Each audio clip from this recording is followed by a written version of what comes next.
Hello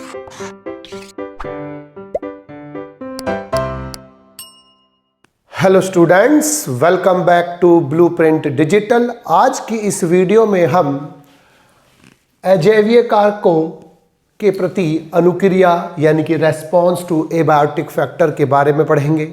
video को start करने से पहले हमारे चैनल को सब्सक्राइब करें और बेल आइकन दबाना न भूलें, जिससे हमारे लेटेस्ट वीडियोस की नोटिफिकेशन आपको प्राप्त होती रहे। अब हम आज के टॉपिक पर आते हैं।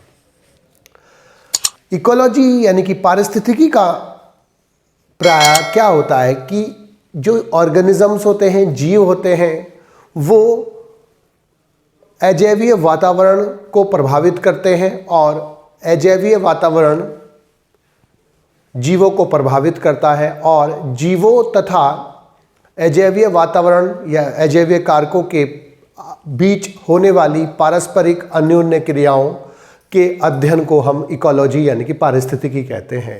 इसका तात्पर्य क्या है कि जो अजैवीय कारक होते हैं वो जैवीय कारकों पर निर्भर करते हैं और जैवीय कारक जो होते हैं यानी कि लिविंग ऑर्गेनिज्म अजैवीय कारकों पर निर्भर करते हैं।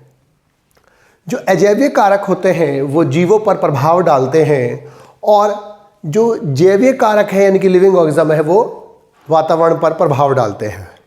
तो अजैवीय परिस्थितियां सदैव समान नहीं रहती हैं और वो समय के साथ साथ बदलती रहती हैं, उनमें परिवर्तन आता है और परिवर्तन आने पर वो किसी भी जगह पर पाए जाने वाले पादपों, जंतुओं और यानी कि जीवों के अंदर निर्णायक परिवर्तन लाने के लिए उत्तरदायी होते हैं। जो ऑर्गेनिज्म वातावरणीय परिस्थितियों के अनुकूल ढल जाते हैं वो सरवाइव करते हैं, वो बचे रहते हैं, जबकि जो ऑर्गेनिज्म वातावरण के अनुसार अपने आप को परिवर्तित नहीं कर पाते वो सामान्यतः नष्ट हो जाते हैं। तो अजैवीय परिस्थितियां जब समान नहीं होती हैं तो उनमें ऑर्गेनिजम्स को प्रभावित करने की क्षमता होती है। इसी कारण सभी जीवधारी अपने आप को सरवाइव करने के लिए, अपने आप को जीवित रखने के लिए अपने अंदर कुछ परिवर्तन करते हैं और वो अपने आंतरिक पर्यावरण में यानी कि इंटरनल एनवायरनमेंट में अपनी साम्य अवस्था को बरकरार रखने का प्रयास करते हैं, अर्थात अपनी समान अवस्था को, साम्य अवस्था को मेंटेन रखने की कोशिश करते हैं। दैट इज़, जो इसका मतलब क्या है कि प्रत्येक जीव अपनी आंतरिक परिस्थितियों को कोशिकीय कार्यों यानी कि सेलुलर फंक्शंस के लिए बेहतर करने के लिए या उसके अनुकूल बनाने के लिए अपने आप में परिवर्तन करता है, अपनी बॉडी में परिवर्तन करता है, अपने व्यवहार में परिवर्तन करता है, अपनी मॉर्फोलॉजी में परिवर्तन करता है। अनुकूलतम ताप यानी कि ऑप्टिमल टेम्परेचर, ऑप्टिमम टेम्परेचर यानी कि अनुकूल ताप और अनुकूल परासरणीय सांद्रता यानी कि ऑप्टिमल ऑस्मोटिक कंसंट्रेशन, दो ऐसे पॉइंट्स हैं या दो ऐसे कारक हैं जो कोई भी जीव अपनी बॉडी के अंदर के जो ताप है और परासरणीय सांद्रता है उसको बरकरार रखने की कोशिश करता है, उसको ऑप्टिमम रखने की कोशिश करता है, इष्टतम रखने की कोशिश करता है, यानी कि जिस पर बेस्ट काम हो सके उसे हम ऑप्टिमम बोलते हैं। तो ऑप्टिमम यानी कि इष्टतम ताप और इष्टतम अनुकूल परासरणीय सांद्रता रखने की वो कोशिश करता है। और यही तो पहलू हैं, दो ही कारक हैं जो उसके अंदर के आंतरिक वातावरण को बेहतर बनाते हैं, इष्टतम बनाते हैं, ऑप्टिमम बनाते हैं। अर्थात जब किसी जीव का अंदर का ऑप्टिमम टेम्परेचर हो, अंदर का ऑप्टिमम परासरणीय सांद्रता होती है तो उसकी जो इन्वायरमेंट रहता है वो बेहतर बना रहता है, इष्टतम बना रहता है, ऑप्टिमम बना रहता है, जिस पर उसकी सारी रिएक्शंस आसानी से होती हैं। अब इसमें हमें एक चीज़ समझ में आनी चाहिए कि होम्योस्टेसिस क्या होती है, यानी कि समस्थापन।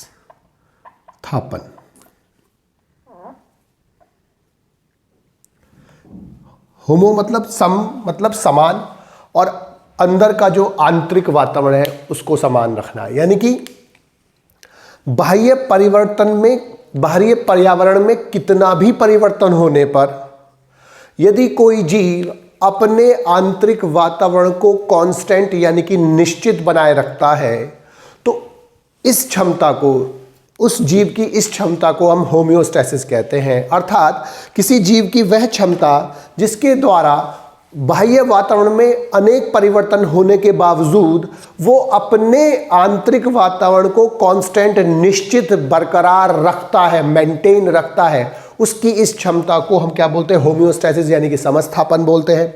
लेकिन ये जो होम्योस्टैसिस वो करता कैसे है कि वो अपनी बॉडी के आंतरिक ताप को नियंत्रित करता है, जिसे थर्मो रेगुलेशन बोलते हैं, ताप नियंत्रण कहते हैं। और दूसरा, अपनी बॉडी के जो अंदर फ्लूइड है, तरल है, उन तरल के परासरणीय सांद्रता यानी कि ऑस्मोटिक कंसंट्रेशन को वो ऑप्टिमम रखता है, अनुकूल रखता है, स्तंभ रखता है, उसको परिवर्तित करता है।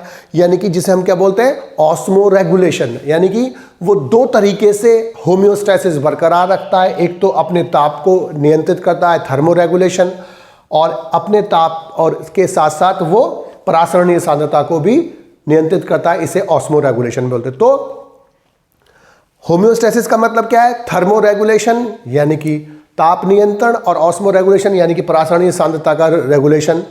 नियंत्रण करके बाह्य वातावरण में परिवर्तन होने के बावजूद कोई जीव जब अपनी बॉडी के आंतरिक वातावरण को निश्चित कांस्टेंट बरकरार रखता है, तो यह क्षमता, उसकी इस क्षमता को हम क्या बोलते हैं? होम्योस्टैसिस और समस्थापन बोलते हैं। जीवधारियों में विकास के क्रम में, जब जीवधारियों का विकास हुआ, उस क्रम में अनेक अनुकूलन हुए जो वातावरणीय परिस्थितियों के कारण हुए। क्योंकि वातावरणीय विकास के दौरान जब वातावरण में परिवर्तन हो रहे थे, उस विकास के दौरान जिन जीवों ने अपने आप को पर्यावरण के अनुसार बदल लिया, पर्यावरण के हिसाब से एडजस्ट कर लिया, तो वो तो सर्वाइव करते हैं, बचे रह जाते हैं। लेकिन जिन्होंने अपने आप को सर्वाइव नहीं किया, जिन्होंने अपने आप को उस वातावरण के प्रति अनुकूलित नहीं बनाया, वो नष्ट हो जाते हैं, मर जाते हैं।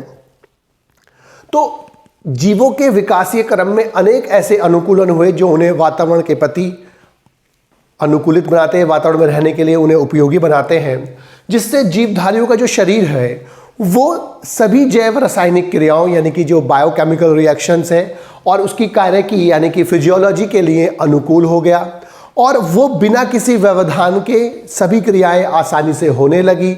और इसी से प्रजातियों की जो योगिता है यानी कि जो उपयुक्तता है, यानी कि जो फिटनेस है, यानी कि उनका अच्छा बनना है, वो हुआ। यानी कि जो वातावरणीय विकास के दौरान जीवों में अनेक परिवर्तन हुए, जिसके कारण उनके अंदर जैव रासायनिक क्रियाएं और उनकी जो फिजियोलॉजी है, कायिकी है, वो बेहतर बन पाई वातावरण के अनुसार, और उसके कारण ही वो इतने ज़्यादा फिट हुए कि वो आज भी पाए जाते हैं, बरकरार रहते हैं। जिनमें ऐसा नहीं हुआ वो नष्ट हो जाते हैं और वो समय के दौरान परिश कर जाते हैं। अब किसी भी जीव पर जो अजैवीय कारक होते हैं, उनका जो प्रभाव होता है वो गंभीर प्रभाव हो सकता है अगर उनमें बदलाव होता है। यानी कि ताप और ख़ासतौर से परासरणीय सांद्रता, ये दो मेन फैक्टर्स हैं कि जिनमें परिवर्तन होने से जीव पर प्रतिकूल प्रभाव पड़ता है। जैसे बाह्य ताप के ज़्यादा बढ़ जाने से उसकी बॉडी का टेम्परेचर, उसके शरीर का जो टेम्परेचर है वो बढ़ता है, उसका आंतरिक ताप बढ़ता है, और इसके साथ साथ ताप के बढ़ने के साथ साथ शरीर में तेजी से जल की हानि होती है, जिसे हम डिहाइड्रेशन बोलते हैं। पानी उनकी बॉडी से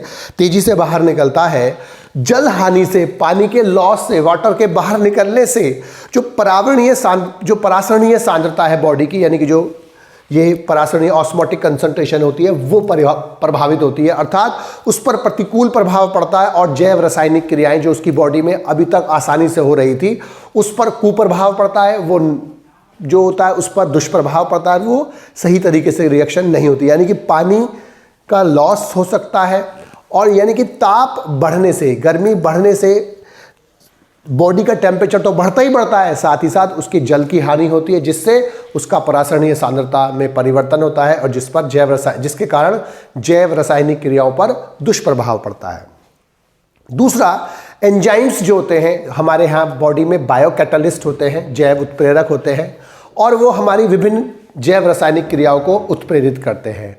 वो प्रोटीन्स के बने होते हैं और ज़्यादा तापमान होने पर, जब बॉडी में तापमान ज़्यादा बढ़ जाता है तो वो विकृतीकरण हो जाता है, उसमें विकृतीकरण यानी कि डीनेचुरेशन। विकृतीकरण का मतलब क्या है कि एक ऐसा प्रोसेस जिसमें प्रोटीन्स जो होती है वो अपनी संरचना खो देती है, अपनी टर्शरी क्वाटरनरी स्ट्रक्चर जो होती है वो खो देती है अपनी संरचना, यानी कि उसकी जो संरचना है उसमें परिवर्तन हो जाता है लो पीएच के कारण या चेंज इन पीएच के कारण या चेंज इन टेम्परेचर के कारण, और जिसके कारण उनकी जब संरचना में परिवर्तन हो जाता है, अपनी संरचना खो देती है, तो वो अपने कार्य भी खोने लगती है। तो इस प्रक्रिया को बोलते हैं हम डीनेचुरेशन, जिसमें प्रोटीन या कोई भी अणु पीएच में परिवर्तन अथवा ताप में परिवर्तन के कारण अपनी संरचना खो देता है, जिसके कारण उसके कार्य भी प्रभावित होते हैं। इस प्रक्रिया को बोलते हैं हम डीनेचुरेशन। तो एंजाइम्स प्रोटीन्स के बने होते हैं, most of the enzymes, ribozyme को छोड़कर, राइबोजाइम आरएनए के बने होते हैं, बाकी सभी एंजाइम्स प्रोटीन के बने होते हैं। और प्रोटीन्स के बने होने के कारण उच्च ताप पर या पीएच में ज़्यादा परिवर्तन होने पर उनमें विकृतीकरण यानी कि डीनेचुरेशन हो जाता है और वो अपनी आकृति खो देते हैं और वो अपने कार्य भी खो देते हैं, जिससे जैव रासायनिक क्रियाओं पर गंभीर संकट उत्पन्न हो जाता है। जैव रासायनिक क्रियाएं आसानी से नहीं हो पाती है। अत्यधिक ताप पर जो डीनेचुरेशन होता है, लेकिन अगर ताप कम हो जाए यानी कि अत्यधिक कम ताप पर जो एंजाइम्स होते हैं वो उनकी जो कार्यविधि है, सक्रियता है, वो कम हो जाती है। और उनकी सक्रियता कम होने से जो ऑर्गेनिज्म है उनकी जो रिएक्शंस होती हैं वो प्रभावित होने लगती है, क्योंकि एंजाइम्स रिएक्शंस को कैटालाइज कर रहे हैं। और जब कम ताप हो जाता है तो कम ताप पर उनकी जो रिएक्शंस होती हैं वो भी अब कम हो जाती हैं, क्योंकि अब एंजाइम्स कम काम करना स्टार्ट कर देते हैं। जीव के शरीर में जल की अधिक मात्रा में प्रवेश करने से, जब जल अधिक मात्रा में प्रवेश कर जाएगा तो जो उसका प्रोटोप्लाज्म होता है वो डाइल्यूट हो जाएगा, तनु हो जाएगा। और जब वो डाइल्यूट हो जाएगा तो वो रासायनिक क्रियाओं पर विपरीत प्रभाव डालेगा, दुष्प्रभाव डालेगा। जो रासायनिक क्रियाएं आसानी से हो रही थी अब वो आसानी से नहीं हो पाएगी।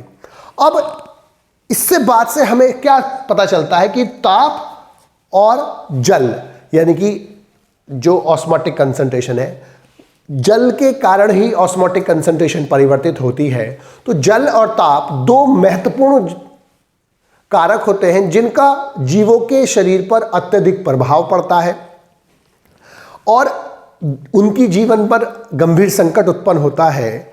जीव इन परिस्थितियों का सामना करने के लिए अब निम्न में से 4 रिएक्शंस करता है। कौन कौन सी? एक तो नियमन कर सकता है, वो संपूर्ण संरूपण कर सकता है यानी कन्फर्मर्स हो सकता है, वो प्रवास कर सकता है, निलंबन कर सकता है। तो इस वीडियो में हम नियमन के बारे में पढ़ेंगे और अगली वीडियो में हम संरूपण, प्रवास और निलंबन के बारे में पढ़ेंगे। अब हम नियमन करना यानी कि रेगुलेट करने के बारे में पढ़ेंगे। कुछ जीव अपनी बॉडी के आंतरिक वातावरण को निश्चित बरकरार रखने के लिए ताप नियंत्रण और परासरणीय सांद्रता नियंत्रण करके अपनी बॉडी के आंतरिक वातावरण को निश्चित बनाए रखने का प्रयास करते हैं। और ऐसे जीव रेगुलेटर्स कहलाते हैं यानी कि नियामक कहलाते हैं। ये जो जीव होते हैं ये ऐसे जीव होते हैं जो अपनी फिजियोलॉजिकल यानी कि कायिकी द्वारा ये ताप नियंत्रण और अनुकूल परासरणीय नियंत्रण के द्वारा यानी कि परासरणीय सांद्रता को नियंत्रण करके अपनी बॉडी के आंतरिक वातावरण को नियंत्रित बनाए रखते हैं। और ये मुख्यतः अपनी फिजियोलॉजी यानी कायिकी द्वारा ये कार्य करते हैं। लेकिन कुछ जीव अपने व्यवहार से यानी कि व्यवहारगत अनुकूलताओं के कारण यानी कि बिहेवियरल अडेप्टेशंस के कारण भी ये काम करने में सक्षम होते हैं। इसके जो एग्जाम्पल हैं वो स्तनधारी यानी कि मैमल्स, पक्षी यानी कि बर्ड्स, कुछ निम्न प्रश्नधारी यानी कि कॉर्डेट्स और कुछ अप्रश्नधारी यानी कि नॉन कॉर्डेट्स होते हैं। अब जो विकासीय क्रम में मैमल्स यानी कि स्तनधारी सबसे विकसित जीव होते हैं, सबसे विकसित प्राणी हैं, तो जो विकासवादी जीव वैज्ञानिक है उनका ये विश्वास है कि जो ये मैमल्स यानी कि स्तनधारी हैं उनकी जो सफलता है, उनकी सफलता का जो कारण है, वो प्रमुख कारण क्या है कि ये अपने शरीर के तापमान को नियंत्रित करने में सक्षम होते हैं। अर्थात इनकी बॉडी के अंदर ऐसी मैकेनिज्म पाई जाती है जिससे ये अपनी बॉडी के तापमान को नियंत्रित रख सकते हैं, और नियंत्रित रख सकने में सक्षम होने के कारण ये सबसे ज़्यादा सफल प्राणी होते हैं। इसी कारण ये प्राणी यानी कि जो मैमल्स होते हैं वो एंटार्क्टिका में भी पाए जाते हैं जहाँ तापमान बहुत कम होता है, और सहारा के डेजर्ट्स में भी पाए सकते हैं जहाँ पर तापमान बहुत अधिक होता है, और किसी भी वातावरणीय परिस्थितियों में ये आसानी से रह सकते हैं क्योंकि इनके अंदर अपनी बॉडी के तापमान को नियंत्रित करने की यानी कि ताप नियंत्रण करने की, थर्मो रेगुलेशन करने की क्षमता होती है। तापमान नियंत्रण करने के लिए व्यवहारगत परिवर्तन और अनुकूलताएं कुछ सरीसृपों जैसे छिपकली आदि में भी पाई जाती हैं। जब इनकी बॉडी का तापमान बहुत कम हो जाता है, क्योंकि ये पोइक्लोथर्मिक एनिमल्स होते हैं यानी कि असमतापी जंतु होते हैं, तो इनकी बॉडी का तापमान, शरीर का तापमान बाहर के तापमान के हिसाब से बदलता रहता है। जब बाहर का वातावरण बहुत ठंडा होता है, तापमान कम होता है, तो इनकी बॉडी का तापमान भी कम हो जाता है, जिस पर इनके एंजाइम्स काम करना कम कर देते हैं। इनकी बॉडी की जो मेटाबॉलिक एक्टिविटीज़ है, उपापचय क्रियाएं, वो कम होने लगती है, धीमी पड़ने लगती हैं। तो इसके लिए ये सन में बास्किंग करते हैं। सन में बास्किंग का मतलब ये सन में बाहर आ जाते हैं, सन जो सनलाइट है उसको उसमें बैठे रहते हैं, जिससे ये अपनी बॉडी का ताप बढ़ाते हैं और अपनी नॉर्मल जो रिएक्शंस हैं उनको करने के लिए अपनी बॉडी का तापमान को उस इष्टतम लेवल पर ले आते हैं जहाँ पर इनकी बॉडी पर ये आसानी से एंजाइम काम कर सकें। लेकिन जब बहुत ज़्यादा गर्मी होती है तो कुछ छिपकलियाँ जो होती हैं वो ज़मीन में नीचे चली जाती है, बरों में बना कर रहने लगती है, छायादार स्थान में चली जाती हैं। और छिपकली कुछ ऐसी होती है डेजर्ट में जब चलती हैं तो चलते समय एक साइड अपने आगे वाले पैर में से एक पैर रखती हैं, दूसरा पैर हवा में रहता है। इसी प्रकार से जब वो पीछे वाला पैर होता है उसमें से एक ज़मीन पर रहता है, एक जो होता है वो हवा में रहता है। इससे क्या होता है, उनकी बहुत ज़्यादा जो है जो गर्मी है वो नहीं लगती उनको, उनकी बॉडी के अंदर से हीट का लॉस कम हो पाता है। इसी प्रकार से जैसे ऊँटों में जो टांगें होती है बड़ी होती है, जिससे रेत से जो गर्मी ऊपर चलकर उनकी बॉडी के प्रवेश करती है तो वो उनकी पहुंच से थोड़ी दूर हो जाए, जिससे वो हीट कम आए उनकी बॉडी में। और बहुत सारी अडेप्टेशंस एनिमल्स में पाई जाती हैं। अब अधिकतर स्तनधारी अपने शरीर के तापमान को एक नियंत्रित रखते हैं। जैसे हमारे अंदर ह्यूमंस में जो टेम्परेचर होता है वो 37 डिग्री सेल्सियस के आसपास कांस्टेंट रहता है। इसके लिए जैसे हम अपनी क्रियाविधि अपनाते हैं कि वो अपनी बॉडी के टेम्परेचर को नियंत्रित रखते हैं, उसी प्रकार से सभी स्तनधारी यही प्रक्रिया अपनाते हैं। हमारी बॉडी में लीवर वो ऑर्गन होता है जो हीट प्रोड्यूस करता है, तो जब टेम्परेचर कम होता है तो हीट प्रोड्यूस करके हमारी बॉडी के टेम्परेचर को बढ़ाया जाता है। मानव अपने शरीर को 37 डिग्री के आसपास स्थिर रखते हैं, और जब ग्रीष्म में बहुत ज़्यादा गर्मी होती है समर में, तो हमारी बॉडी का तापमान जब बढ़ने लगता है तो हमें बहुत अधिक पसीने आते हैं, पर्सपायरेशन ज़्यादा होता है। और जब पर्सपायरेशन ज़्यादा होता है तो हमारी बॉडी पर जो पसीना आता है, जो लिक्विड होता है, पानी होता है उसका, वो हमारी बॉडी की हीट को लेकर वो इवोपरेट हो जाता है, वाष्पित हो जाता है, और वेपर्स के रूप में वाष्प के रूप में परिवर्तित हो जाता है। और हमारी बॉडी की हीट चूँकि वो लेकर वाष्प में कन्वर्ट हो जाता है तो हमारी बॉडी की हीट बाहर निकल जाती है और हमारी बॉडी जो होती है वो ठंडी हो जाती है। ये इसी प्रकार से है जैसे कि डेजर्ट कूलर जो होता है चलाने पर जो तापमान होता है वो कम हो जाता है, सेम यही प्रोसेस होता है। डेजर्ट कूलर भी इसी सिद्धांत पर काम करता है। लेकिन जब शीत ऋतु आती है तो शीत ऋतु आने पर हमारी बॉडी का तापमान 37 डिग्री से जो हमारी बॉडी का तापमान जो 37 डिग्री है उसके कंपैरिजन में जो बाहर का तापमान है वो काफ़ी कम हो जाता है। 5 डिग्री 10 डिग्री जब टेम्परेचर हो जाता है, या 0 डिग्री भी हो जाता है कभी कभी किन्हीं स्थानों पर, उससे कम भी हो जाता है। तो जब बाहर का तापमान बहुत कम होता है, हमारी बॉडी का 37 डिग्री सेल्सियस होता है, हमारी बॉडी में से हीट निकल कर बाहर जाने लगती है, जिससे हमें सर्दी का एहसास होता है। इसके लिए हम कांपते हैं, हमें शिवरिंग होती है जो एक प्रकार की एक्सरसाइज है, व्यायाम है। और इस शिवरिंग से, एक्सरसाइज होने से बॉडी में हीट प्रोड्यूस होती है और हमारी बॉडी का जो तापमान होता है जो कम हो रहा होता है वो बढ़ने लगता है। अब जो जीव हमारी बॉडी, हम जैसे जीव है वो क्या करते हैं, रेगुलेटर कहलाते हैं। तो जो अपनी बॉडी के अंदर फिजियोलॉजिकल पहलुओं से, इस फिजियोलॉजिकल कार्य से अपनी बॉडी के जो आंतरिक ताप और परासरण सांद्रता को निश्चित बनाए रखते हैं, उस प्रक्रिया को हम रेगुलेट बोलते हैं। ऐसे एनिमल्स क्या कहलाते हैं? रेगुलेटर्स कहलाते हैं। अब 3 तरह के एनिमल्स होते हैं बेसिकली, सरूपी यानी कि कन्फर्मर्स, नियामक यानी कि रेगुलेटर, और आंशिक नियामक। तो रेगुलेटर्स क्या होते हैं? जो अपनी बॉडी के जो वातावरणीय परिस्थितियां यानी कि टेम्परेचर और पराशर सांद्रता उनको निश्चित बनाए रखते हैं, कांस्टेंट बनाए रखते हैं, वो क्या कहलाते हैं? नियामक कहलाते हैं। लेकिन कुछ ऐसे होते हैं जो इसको आंशिक रूप से कंट्रोल रखते हैं, उसके थोड़ी सी नैरो यानी कि बहुत कम परास में तो वो उन बॉडी के ऑप्टिमम कंडीशंस को बरकरार रखते हैं, लेकिन उसके बाद फिर वो कन्फर्मर्स होते हैं, यानी कि वो अपनी बॉडी के आंतरिक वातावरण को नियंत्रित नहीं कर पाते, तो उन्हें हम क्या बोलते हैं? आंशिक नियामक बोलते हैं, जैसे शुरू। और कुछ एनिमल्स ऐसे होते हैं जो अपनी बॉडी के तापमान को, आंतरिक पराशर सांद्रता को बरकरार नहीं रख पाते हैं, वातावरण के अनुसार वो बदलती रहती है, उन्हें हम क्या बोलते हैं? सरूपी यानी कि कन्फर्मर्स बोलते हैं। तो रेगुलेटर्स वे एनिमल्स होते हैं जो अपनी बॉडी के आंतरिक वातावरण को कांस्टेंट मेंटेन रखते हैं। आंशिक नियामक वे एनिमल्स होते हैं जो कुछ नैरो रेंज में ही रेगुलेट कर सकते हैं, और जो रेगुलेट नहीं कर सकते वो सरूपी यानी कि कन्फर्मर्स कहलाते हैं। और जो ये सभी एनिमल्स होते हैं ये अपनी बॉडी के जो आंतरिक वातावरण को कांस्टेंट मेंटेन रखते हैं, उसके लिए वो मुख्यतः थर्मो रेगुलेशन यानी कि ताप का नियंत्रण करते हैं, और ऑस्मो रेगुलेशन यानी कि परासरणीय सांद्रता को रेगुलेट करते हैं, और रेगुलेट करके अपनी बॉडी के अंदर के आंतरिक वातावरण को इष्टतम रखते हैं, ऑप्टिमम रखते हैं, जिससे उनका जो बॉडी की रिएक्शंस होती है वो आसानी से चलती रहे और उनका जीवन पर कोई भी दुष्प्रभाव न पड़े। बच्चों, आज की इस वीडियो में बस हम इतना ही पढ़ेंगे। हमारी इस वीडियो को आप लाइक करें और अपने दोस्तों के साथ शेयर करें। यदि आपका कोई डाउट है तो आप हमें कमेंट करके बता सकते हैं। इस अध्याय को और अच्छे से पढ़ने और समझने के लिए आप चित्रा प्रकाशन की बुक एक्टिव जीव विज्ञान की सहायता भी ले सकते हैं।